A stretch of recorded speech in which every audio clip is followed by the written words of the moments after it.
இது கனவா நிஜமா எண்ணம் மலை மோதுதே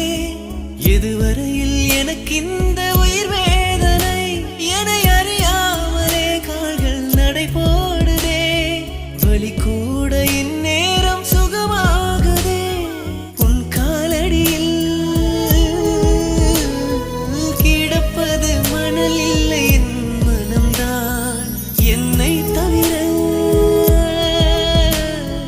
உந்தன்